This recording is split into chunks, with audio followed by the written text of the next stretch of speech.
Well, they got to sign Burnes or Fried. I mean, they got to get an anchor here for the next couple of years, and then after that, you can mess around with your computer. I don't care what name gets spit out. We could change his usage. We could change this. We could change that. Whatever. But you got to get a guy like Burnes and or Fried and somebody on top of this very young rotation. Here we go. Lou Merloni joining us right now on Foul Territory. You can catch him on WEEI. Nesson covers the Red Sox. Check him out on Twitter at Lou Merloni, former big leaguer, joining us. Lou, great to have you on. So can you paint the picture of what you see happening for Boston? Let's just start with the big stuff here. What? They were in on? For the last 2 years, they're in on everybody, and there's a lot of crying by old Lou. They didn't really watch Soto. We didn't get Soto. We didn't get anybody. Yeah, there's a lot of that going on, and there's some panic. And quite frankly, they don't really deserve the benefit of the doubt the last 3 or 4 years. So Soto kind of came out of nowhere. I don't really think anybody was thinking Soto, like the offseason, this is how they're going to build it. But then you got in it, knowing that you were probably on the outside looking in. And it was sort of like, maybe we should just move on from Soto and hurry up and get into Burnes and Fried. So people right now, they don't want to hear that the Red Sox are interested in guys. They've been hearing it for years. They want to actually see some of these guys, and not just young players, but studs. They want to see them get it done. All right, who do you want? You want Burnes? You want Fried? You want both? Yeah, right. They're not getting both. No, I would take one. I like Burnes more. I know like some of the swing and miss numbers, but end of the year, he's through that sweeper. Like the last 3 starts, he brought it up out of nowhere. I think it comes into play. He's just a horse. It's what they need, right? 200 innings, a guy you can count on, put in top of the rotation. They're looking for postseason starters. I like Fried. Trust me, I'll take both of them. They better improve that infield defense, though, if they're going to get Fried. All right, I'll go to Garrett Crochet.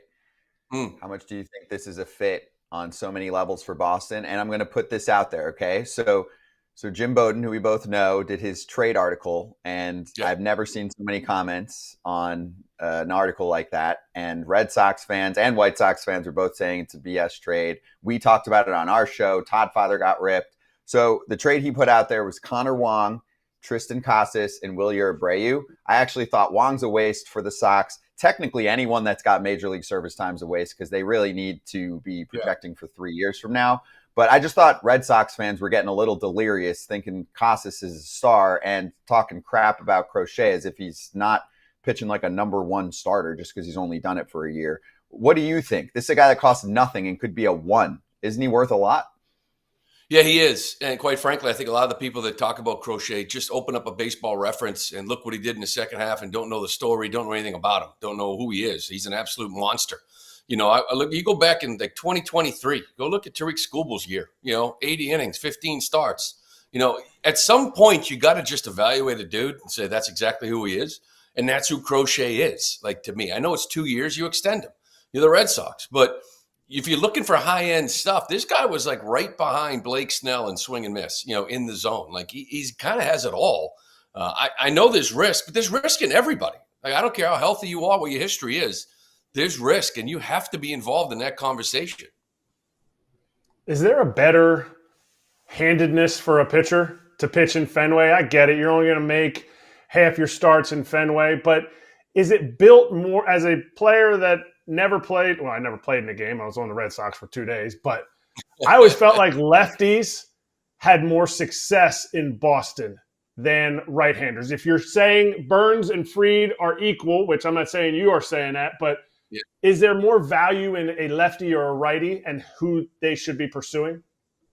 I think it's like you got to talk about what kind of lefty it is. Like back in my day, like Glavine was the guy, right? And you could just sort of fade that thing away because everybody wants to be pull happy, and you can get guys to roll over. And maybe Fried is kind of in that category with a little more velocity. So it kind of depends. But a lot of the lefties, like a guy like Lester, made a living cutters. Just cutting it in on you, and so there's lefties can do it differently. Fried can kind of, he doesn't give up much hard contact. These guys love swing and miss in the zone. He doesn't get much of that. So, the rollovers, the ground balls you like. I just think a guy like Burnes, no matter what ballpark you put him in, and I know that whatever they want to call what they did to Camden Yards, it was a sin. Bring the fences back because it's an eyesore. Probably benefited out in left field, but I just think a guy like that, cutter, sweeper, just the stuff that he has, I think he works in any ballpark. Makes sense. We're talking about a special ballpark in Fenway. Yeah. I did some Red Sox games this year, and everything that they're talking about is We need right-handed power. Where are they going to find right-handed power? Because even you can talk about all the Red Sox prospects. Almost all of them are left-hand hitters. And you're heavy left-hand now, hitting-wise, in the Red Sox. Yeah. Where's the Manny Ramirez, Mike Lowell? Where's these big right-handed hitter guys that can come up there and snatch hook balls over the monster at Fenway Park? Is Teoscar Hernandez on the table for the Red Sox? Or is there another righty out there we don't know about? I think Teoscar is. But if you were Teoscar, why wouldn't you go back to the Dodgers? Like, doesn't everybody just want to play for them? You know, so if he goes back, I'm not going to fault him. But he is that right-handed pop. He's talked about it last offseason. They probably should have got it done last offseason before there's a prospect draft pick attached to him now, because he's loved hitting there. He's talked about how he's loved playing there. You know, and that's why you hear them talking about guys like Bregman, trying to figure out where they may fit. You know, is he that 40 home run guy? No. And they've done this over the years with O'Neill and Renfroe and Duvall. But those are like pieces. It's time to get a guy and put him between Devers and Casas. But does he exist? You know, I don't want to spend 1 year talking about possibilities of Vlad coming here. So they got to get creative. And I think you're right. You got to find that right-handed bat to kind of even this thing out. Lou, what's your take on Rafael Devers at third base? Alex Cora said it's BS. Do you believe that for now and for the long term? Or because he also said how much he loves Alex Bregman. So if they sign Bregman, are they playing him somewhere else? Yeah, I find it hard to believe that Bregman at this stage in his career is a position change. It's why you've heard rumblings they've called the Cardinals on Arenado, and it's like, no, we're not moving him. I don't buy it. But there's no reason to talk about moving him unless you make a move, a reason to move him. So why put it in this guy's head, all winter long that you're going to go to first or you're going to go somewhere else? He's your third baseman until a move is made, and then Cora has that conversation with him. So I'm not really buying it, but as you know, you never talk about a trade, right? Because if it falls through, next thing you know, the guy's walking in the clubhouse hearing he just got traded. I think that's kind of where they're at now. I think he can play first base, but of course that's another moving part, right? That's Tristan Casas most likely being moved, but I'm not worried at all about him going from third to first defensively. Was there ever a moment when you said, the Red Sox are doing something with Juan Soto here? This could happen. Or did you stand fast that not a chance, this is all just eyewash? Yeah, I never allowed myself to emotionally get involved. I'll put it that way. However, I was waiting for them to just get ruled out. And we've seen that before. I felt like Yamamoto last year, it was sort of like early on, and once they found out where it was going, they were out. This thing actually got to the final weekend. So with every day, I'm like, but deep down, I kept saying, it's going to come down to the money. Like, in order for him to come to Boston, he's going to want to be overwhelmed with this David Ortiz, Pedro Martinez, be a legend here in Boston, Dominican Republic, and he's going to have to take less. And when does it ever come down to that?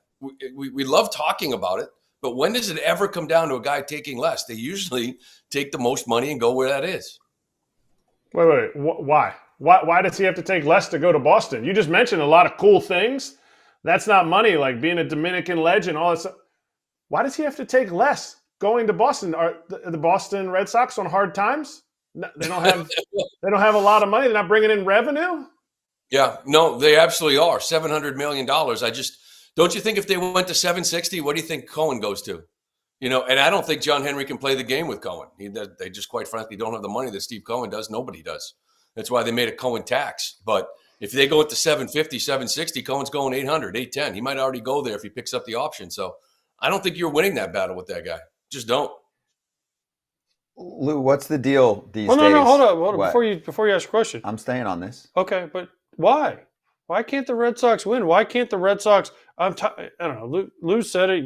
I don't know what your question is. I don't really care. You ask yours, and I'm gonna. But my question is why are the Red Sox in on everybody, but they never get the guy? When are they going to actually get the guy? That's what I want to see. The Red Sox used to always get the guy, right? They wanted to get Manny. They got Manny. They wanted to get this Kurt Schilling. They went and got Kurt Schilling. They wanted to get this guy or that guy. They went and got that guy, right? Now they are like, oh, we tried, but we can't get him. Also, what's the number, Lou, these days? Because it's looking more like it's low 200s for the Red Sox, right? Did they? Salary? They didn't go past luxury tax payroll this year or last year, did they? They haven't been over it for years, and they deserve to be criticized for it. They need to get in that 280 range, quite frankly, and they're like 70 million underneath right now. And that's been the biggest criticism. They sit, they wait for the farm system to develop, and now maybe they feel like they're going to be able to spend, but they've got the prospects in the big leagues. They've got guys pre-arbitration. They've been, apparently ownership says we can now spend, and that's why lots on Breslow right now. If he's got the okay to spend a lot of money and trade a lot of prospects, they're asking him to pull a Dave Dombrowski, close these deals, close these trades, like Dumbo did back in 2016. That guy's a Hall of Famer. Which the encouraging thing to me was hearing that Theo Epstein is down in Dallas, because I think year 2 of Craig Breslow could use a guy like Theo Epstein's experience, who could close a deal, who could close a trade. I think that helps. I mean, what's he doing there? We've been wondering what Theo's role is the whole time. Did he join the Red Sox to kind of learn how to be an owner, to kind of learn from those guys, or did he come in here to kind of be the secondhand guy or the mentor to Craig Breslow? So he's kind of been behind the scenes figuring out what, I don't know. And hopefully I always felt like I want him to be in here a closer for like this type of stuff right now, that you're ready to kind of spend and ready to go out there and give Burnes and give Fried whatever it's going to take and bring these guys in and start competing again. So the luxury tax number was created partially for teams like Boston. You're just telling me how they can't even get over that number. I'm wondering what John Henry thinks of free agency these days, right? Got rich as a commodities guy. Is he looking at free agents and just saying, I can't fathom how I buy stocks like this anymore? It's gotten too large for me. Is it more about that? Is it more about how he sees teams like Cleveland and Tampa Bay pull off moderate range of success, and he's jealous that he has to spend a lot more for putting the same amount of players on a field? Yeah, I think that's probably the biggest criticism. They look at it too analytically. You know what I mean? I think that he made all his money on risk. Like just risk avert, like just try to staying away from it the whole time. And I think when he looks at some players, it's why they like a guy like Soto, 25, 26. There's really no risk as far as the next 15 years, 10 years of his career. But when he looks at 30-year-old pitchers, there's been a critique of a lot of people, like he just doesn't believe in it, and they look at people analytically instead of being human beings. Like I've never seen anybody complain about what a player makes who goes out and performs. Like no one's bitching, about what Shohei Ohtani is making right now. No one was crying about what all these superstars are making when they go out and perform. Now, he's gotten burned a couple of times with some free agents, but, I think for a while he was wondering if he could build it differently, through like fringe players, through minor league system. But I think you're at the point now where people in Boston, it's been 5 years. Like they don't want that anymore. They don't want the name that the computer spits out that's got a high vertical swing miss rate on his fastball or all these other things. They want stars. They want guys to go out there and root for and go to Fenway Park every single night. So, Lou, I think part of the equation here is trade, because Heimblum did a brilliant job of building up the farm system. That's what he was asked to do when they were really restricting the payroll. So how much do you know about the prospects? Like who do you like and who would you consider trading, right? If we're going back to the Crochet situation, and it's going to require at least one of the big four, who would you deal? Who would you feel most comfortable dealing? Like, let's say, at least this way, who do you have to keep? Who are you okay with and think is expendable? I think there's 2 tiers to the so-called big four. I think I'm a guy that would trade anybody, right? Because the goal is to improve your big league team, not have a number one farm system. I don't know if you even get a medal for that. So, but with that said, I've had many people reach out and say, you're not trading Roman Anthony. And, Christian Campbell, like that's a guy that like, some teams value. Some people think his swing's a little different. They're not maybe crazy on. Other people think it's through the roof because of the hard hit rate stuff. But I think those 2 right now seem untouchable for this organization because, I'm not ever interested in just kind of keeping prospects I think are going to be big leaguers. You either have to be a high impact guy or you're getting moved, right, for the right deal. So I think Meyer and Teal, those bottom 2 guys, kind of fall into a category of listening to. You've heard them, maybe they're offering Marcelo Meyer. Like this is a kid that they still like, but the last 3 years, I think he's played 80 games, in the minor leagues, 85. They said this, you're a year away from being kind of labeled not being able to stay healthy, so maybe he's already there. I don't know. So, but I think those first 2 guys, I think they're kind of untouchable. And then after that, I think you move people. All right, last one for me. Tyler O'Neill signs with the rival Baltimore Orioles. What did you think of how he looked this past season? And should the Red Sox have made more an effort? Or are you okay with Baltimore grabbing that bat? No, I think they're ready to move on. You know, I mentioned guys like Duvall and Renfroe, who they brought in for 1-year guys. He served the purpose, right? He brought him in. They needed right-handed power. You really had to manage his time to kind of keep him on the field. Injuries still kind of rack up with him. I thought early on in the year, he seemed a lot more athletic, you know, in the outfield. And then as the year went on, you could see the body start to wear down a little bit. He wasn't moving well.